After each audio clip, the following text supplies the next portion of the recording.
Lección 74. No hay más voluntad que la de Dios. Párrafo 1.1.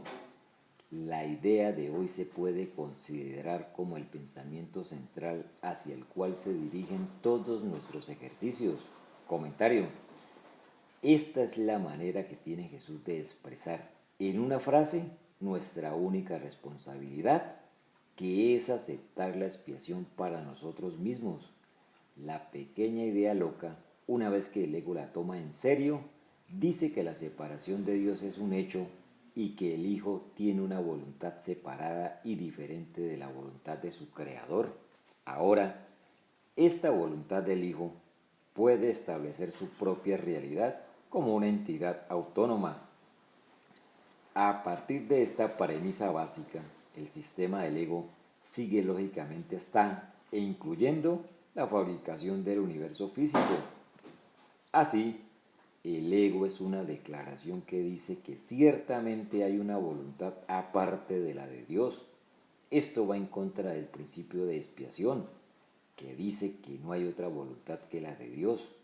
Cualquier otro pensamiento es ilusorio y por lo tanto no ha ocurrido nunca. Esta idea está captada sucintamente en las siguientes líneas del manual para el maestro en el contexto de la idea de separación. En el tiempo, esto ocurrió hace mucho. En la realidad, nunca ocurrió. Manual para los maestros, pregunta 2, párrafo 2, oraciones 7-8. Jesús dice de nuevo que esta idea, no hay otra voluntad que la de Dios, es el pensamiento central de estos ejercicios. De hecho, el objetivo de un curso de milagros es enseñarnos a aceptar la expiación para nosotros mismos, negar la aparente realidad del sistema de pensamiento del ego que se basa en la pequeña idea loca tomada en serio, a causa de que el hijo olvidó reírse de la pequeña idea loca. Ese pensamiento se convirtió en una idea seria. Texto, capítulo 27, sección octava, párrafo 6, oración 3. Y en un yo individual del que se cree que tiene una voluntad autónoma fuera de la voluntad de Dios. Párrafo 1, 2, 3. La voluntad de Dios es la única voluntad. Cuando hayas reconocido esto, habrás reconocido que tu voluntad es la suya. Comentario. Esto es lo último que el ego querría que entendiéramos, porque si nuestra voluntad es la suya, no hay separación. Esta es otra manera de enunciar el principio de expiación que deshace el ego. Además, si no hay nada más que Dios, no puede haber elección y, por tanto, no puede haber tomador de decisiones. El Espíritu Santo mantiene este pensamiento de expiación en nuestras mentes y el temor del ego de que elijamos identificarnos solo con esto le motiva a desarrollar la estrategia de la inconsciencia o ausencia de mente, el mundo de los cuerpos. Este miedo está resumido sucintamente en la siguiente declaración del texto. Tienes miedo de conocer cuál es la voluntad de Dios porque crees que no es la tuya. Esta creencia es la que da lugar a la enfermedad y al miedo. Texto capítulo 11, sección primera, párrafo 10, oraciones 3-4. Párrafo 1-4. La creencia de que el conflicto es posible habrá desaparecido. Comentario. En estas lecciones encontramos, y por eso las estudiamos tan de cerca, la totalidad del sistema del pensamiento del ego, que se presenta más plenamente en el texto. Si yo tengo una voluntad que está separada de la de Dios, el ego me dice que la he ganado triunfando sobre mi gran adversario. Al ganar así el gran conflicto, merezco los maravillosos frutos de la individualidad. Sin embargo, a esta ganancia el ego la llama pecado y viene seguida de culpa, cuya proyección nos hace fabricar un Dios a nuestra imagen y semejanza, uno contra quien se ha pecado y que ahora, con justo enfado, busca venganza. un ataque que nosotros tememos justificadamente. Como tal vez recuerdes de nuestro comentario anterior, la segunda y tercera leyes del caos, texto capítulo 23, sección segunda, párrafo 5, oración 8, abordan específicamente este asunto de un Dios enfadado y vengativo, una imagen presente en cada uno de nosotros, independientemente de nuestra religión o ausencia de la misma. En el mundo occidental, la imagen se basa en el Dios bíblico, una deidad vengativa que cree en la realidad del pecado. Una vez que proyectamos nuestro pecado, se establece un campo de batalla aparentemente eterno en nuestras mentes. Ese es el conflicto entre nosotros y Dios, puesto que Él es a quien creemos haber atacado y nuestra culpabilidad exige su venganza. No hace falta añadir que este no es el verdadero Dios. Sin embargo, dentro de nuestro sueño de mente, que comienza con la creencia de que somos individuos autónomos, este conflicto es muy real. Nos lleva a reprimir el pensamiento terrorífico y a través de la proyección fabricar un mundo en el que vemos el conflicto rodeándonos por todas partes, pero ya no dentro de nuestras mentes. Creemos que todas las personas y las cosas están en guerra contra nosotros, siendo estas las sombras fragmentadas del conflicto original. Tanto si esto toma la forma de enemigos directos, lo que llamamos odio especial, o de los enemigos más sutiles, a los que llamamos nuestros amores especiales. El conflicto permanece. Es una batalla no solo con individuos, sino con la vida misma, cuya principal característica es la muerte. De ahí que, según enseñó Freud, desde el momento en que nacemos estamos preparándonos para morir. Por lo tanto, el principal conflicto que experimentamos aquí es el pensamiento último de la muerte, y sin embargo, esto no es sino un fragmento del conflicto original, basado en el pensamiento de que tenemos una voluntad separada de la de Dios. Ganamos esa voluntad destruyendo a Dios y ahora Él va a levantarse de la tumba y destruirnos, recuperando la vida que creemos haber tomado de Él. Párrafo 156. La paz habrá reemplazado a la extraña idea de que te atormentan objetivos conflictivos. Y en cuanto que expresión de la voluntad de Dios, no tienes otro objetivo que el suyo. Comentario. Recuerda por un momento las lecciones 24 y 25 en las que Jesús explica que no sabemos lo que más nos conviene. Uno de los ejercicios nos pedía que tomáramos un problema y pensáramos en su solución óptima. Jesús nos dice que, si realmente hiciéramos esto con cuidado, nos daríamos cuenta de que tenemos objetivos en conflicto y si no podríamos estar seguros de qué es lo mejor para nosotros. En un momento pensamos en algo que funcionará bien y al siguiente pensamos en otra cosa.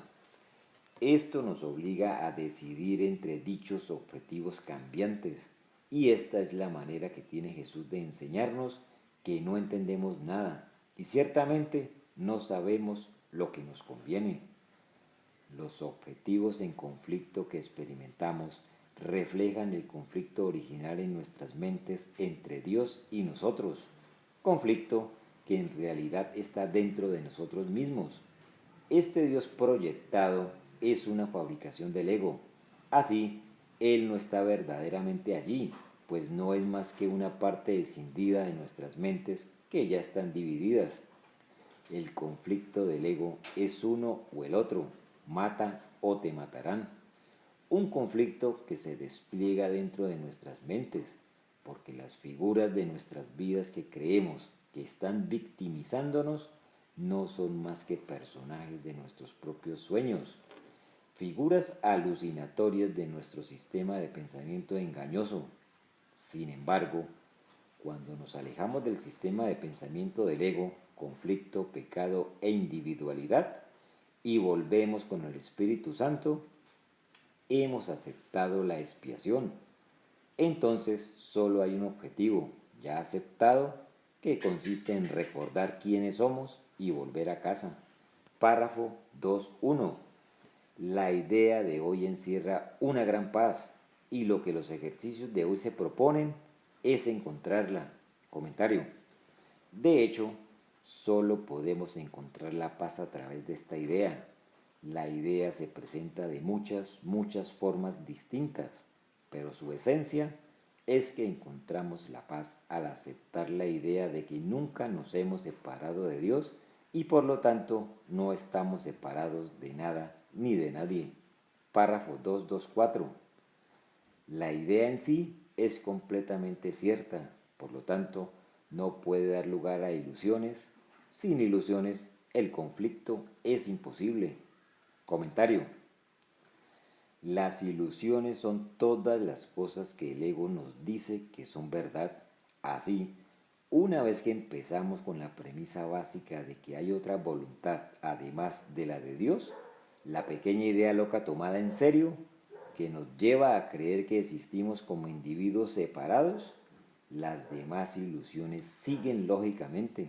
Soy pecaminoso, culpable y temo el castigo. Este es mi destino inevitable si sigo estando en mi mente.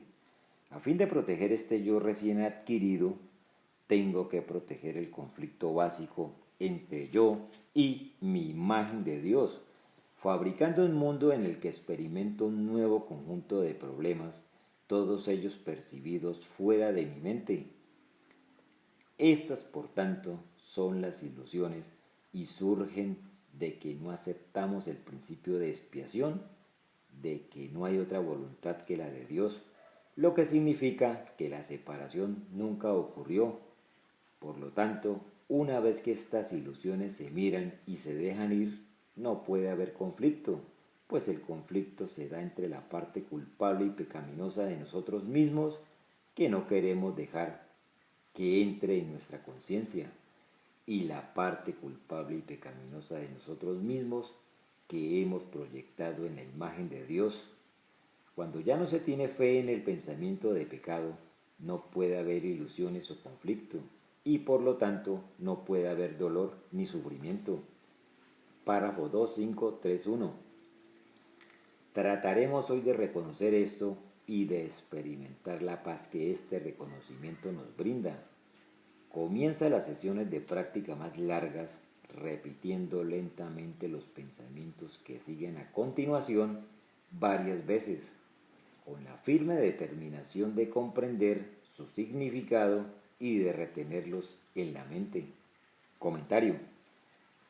Ya he mencionado antes que muchas de las declaraciones del libro de ejercicios pueden ser comprendidas erróneamente como afirmaciones similares a las que se encuentran en muchos sistemas nueva era, donde se usan para acallar los egos de la gente al reemplazar los pensamientos negativos por otros positivos.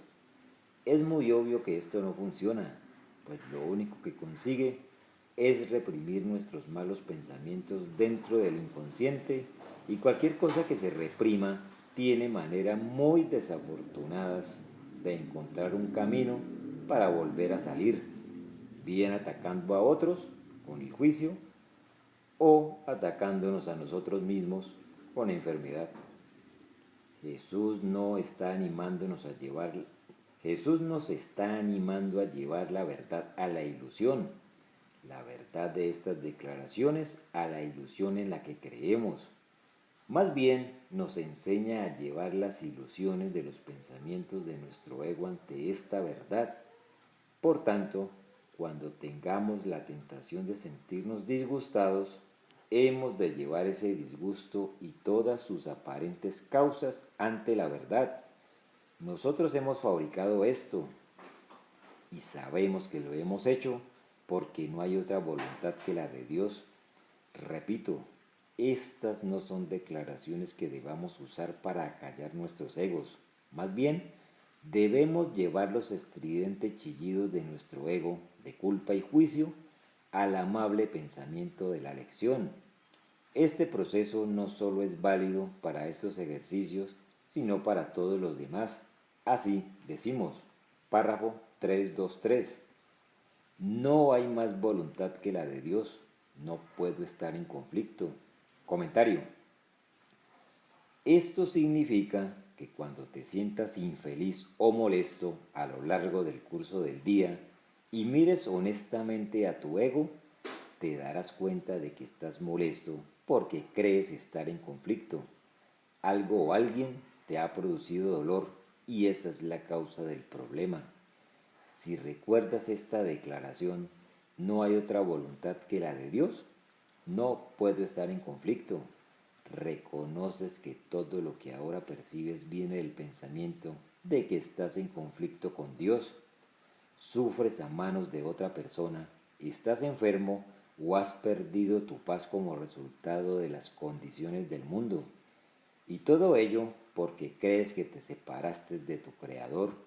Dicho de otra manera, conflicto significa dualidad, que es la esencia del estado ilusorio de separación del ego.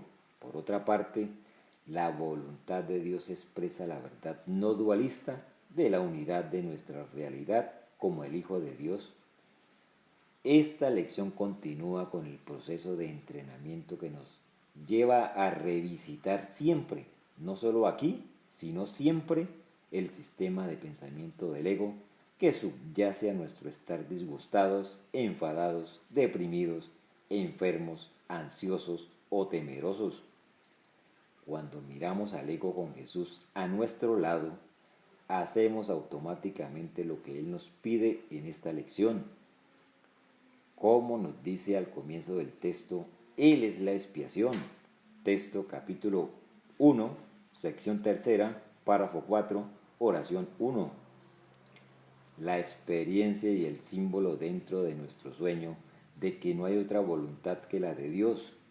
Su amorosa presencia en nuestras mentes es la prueba de que nada se interpone entre nosotros y el amor de Dios y que, además, nada podría interponerse entre nosotros y este amor, como leemos ahora. Párrafo 349. Dedica entonces varios minutos a añadir pensamientos afines, tales como: estoy en paz, nada puede perturbarme, mi voluntad es la de Dios, mi voluntad y la de Dios son una. La voluntad de Dios es que su Hijo esté en paz. Comentario. Jesús continúa diciéndonos cómo proceder en estos ejercicios.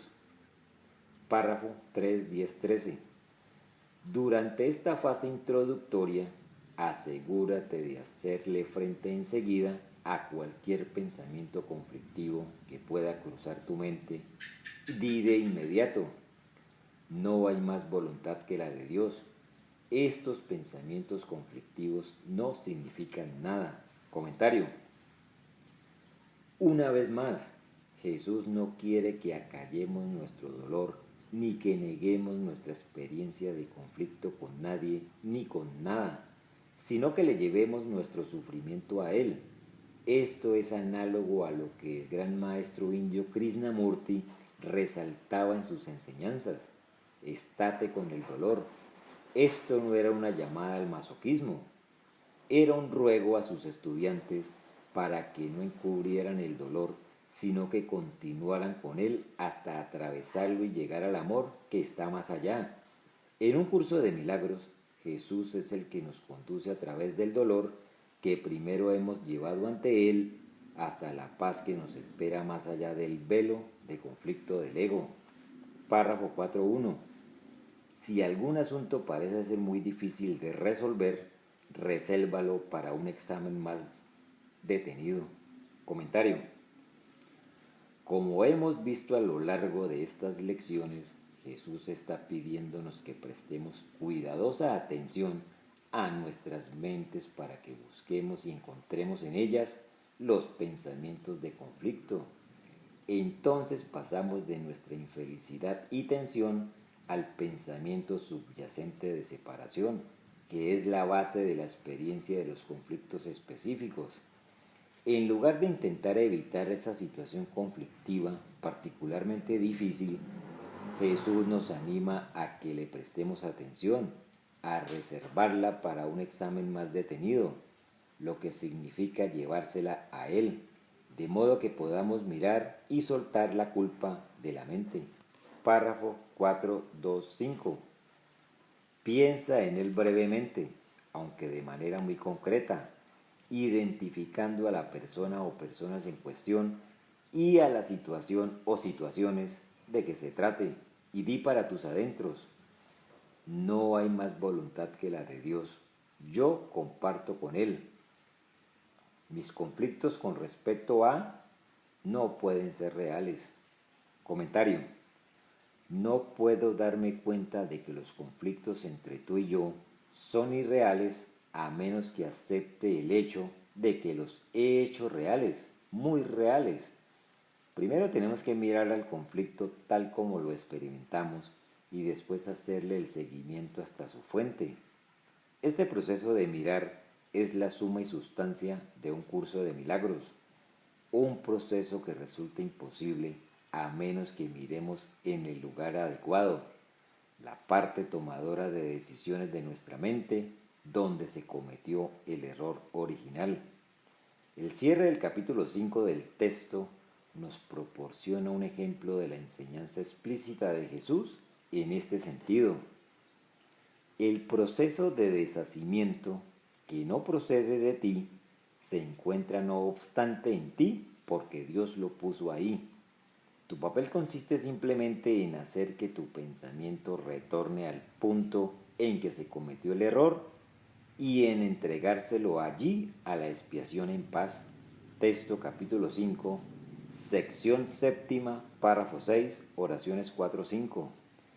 En otra parte del texto, Jesús comenta el conflicto y cómo se resuelve mediante la visión del Espíritu Santo, siendo el compartir de dicha visión el objetivo de un curso de milagros. El Espíritu Santo desvanece las ilusiones sin atacarlas, ya que no puede percibirlas en absoluto. Por consiguiente, no existen para Él. Resuelve el aparente conflicto que éstas engendran, percibiendo cualquier conflicto como algo sin sentido. He dicho anteriormente que el Espíritu Santo percibe el conflicto exactamente como es, y el conflicto no tiene sentido. El Espíritu Santo no quiere que entiendas el conflicto, quiere no obstante que te des cuenta de que el conflicto no es comprensible, puesto que no tiene sentido. Texto capítulo 7, sección quinta, párrafo 6, oraciones 1-5. Por eso es por lo que Jesús quiere que percibamos el conflicto, para que podamos mirar más allá de él a la verdad. Esto concluye la primera parte del ejercicio. La segunda parte sigue. Párrafo 5.1. Después de que hayas despejado tu mente de esta manera, cierra los ojos y trata de experimentar la paz a la que tu realidad te da derecho. Comentario. En otras palabras, en primer lugar, tenemos que ser conscientes de nuestros pensamientos oscuros, las nubes que en la anterior lección Jesús nos dijo que nos ayudará a atravesar. Lección 70. Más allá de estas nubes de defensa está la paz de Dios. Jesús nos recuerda de manera consistente que la paz no puede llegar sin que antes deshagamos el conflicto. Solo volvemos a la luz cuando atravesamos la oscuridad, y no es posible recordar el amor a menos que miremos al odio. Párrafo 5.2.4. Sumérgete en ella y siente cómo te envuelve. Puede que te asalte la tentación de confundir estas prácticas con el ensimismamiento, pero la diferencia entre ambas cosas es fácil de detectar. Si estás llevando a cabo el ejercicio correctamente, sentirás una profunda sensación de dicha y mayor agudeza mental en vez de somnolencia y enervamiento. Comentario. Muchas personas experimentan una tendencia a caer dormidas cuando empiezan a meditar o hacer una lección. Este es el punto de referencia que Jesús está usando aquí, y Él nos ayuda a entender que tiene el propósito defensivo de proteger nuestro miedo. La somnolencia no se produce porque estemos demasiado cansados ni porque no seamos estudiantes sinceros. Viene porque tenemos miedo del estado de paz. Cuando somos conscientes de nuestros pensamientos de conflicto, no nos quedamos dormidos. Por lo tanto, deberíamos preguntarnos por qué estamos despiertos con estos pensamientos y nos dormimos cuando estamos a punto de ir más allá de ellos a la paz de Dios. La respuesta es obvia. La paz resulta amenazadora porque dice que no hay otra voluntad que la de Dios y que la nuestra es una con la suya. Si la separación nunca ocurrió, entonces nosotros tampoco ocurrimos nunca. Ese es el miedo de perder nuestro yo individual. Es importante que cuando empieces a distraerte, cuando te sientas cansado, caigas dormido o estés pensando en todo excepto en el ejercicio, no te juzgues a ti mismo ni te sientas culpable, sino que te des cuenta de que la distracción viene de tu miedo al objetivo de la lección. Párrafo 6. La paz se caracteriza por la dicha. Cuando experimentes dicha, sabrás que has alcanzado la paz. Si tienes la sensación de estar cayendo en el ensimismamiento, repite la idea de hoy de inmediato y luego vuelve al ejercicio. Haz esto cuantas veces sea necesario. Es ciertamente ventajoso negarse a buscar refugio en el ensimismamiento, aun si no llegas a experimentar la paz que andas buscando. Comentario. Lo que resulta útil de estas declaraciones es la amabilidad con la que Jesús apunta a nuestra potencial resistencia a estas lecciones. Si Él espera que tengamos dificultades y no nos juzga por ello, no hay razón para juzgarnos a nosotros mismos cuando nos olvidamos de hacer los ejercicios o cuando los empezamos y enseguida nos quedamos dormidos. Cuando nos permitimos ir más allá de los pensamientos de enfado, depresión y conflicto, sentimos alegremente la paz de saber que nuestros pecados son perdonados y no han tenido efecto en el amor y la luz internos. Esta alegría es imposible si primero no aceptamos nuestros autoconceptos de pecado, culpa y fracaso. Fracasar en el intento de hacer el libro de ejercicios nos ofrece la oportunidad perfecta para mirar a estos conceptos del ego y después ir más allá de ellos a la verdad con respecto a nosotros mismos. Párrafo 7. En las sesiones más cortas, que hoy se deben llevar a cabo a intervalos regulares previamente determinados, di para tus adentros: no hay más voluntad que la de Dios. Hoy busco su paz. Trata entonces de hallar lo que buscas. Dedicar 1 o 2 minutos cada media hora a hacer este ejercicio, con los ojos cerrados a ser posible, será tiempo bien empleado. Comentario. Si verdaderamente nuestro objetivo es la paz, también estaremos contentos de emplear los medios para conseguirla. Nuestros recuerdos constantes a lo largo del día reflejan esta actitud. Por lo tanto, una vez más, olvidarnos del minuto o dos que se nos pide que dediquemos cada 30 minutos nos ayuda a entrar en contacto con nuestra ambivalencia con respecto al objetivo. Esto nos alerta ante nuestro conflicto interno y nos provee constantes oportunidades de perdonarnos a nosotros mismos por el pecado de empujar lejos a Dios. De vez en cuando volveremos a este muy importante aspecto de nuestra práctica con el libro de ejercicios. Lección 74. No hay más voluntad que la de Dios. Del libro Viaje a través del libro de ejercicios de un curso de milagros por el Dr. Kenneth Wapnick.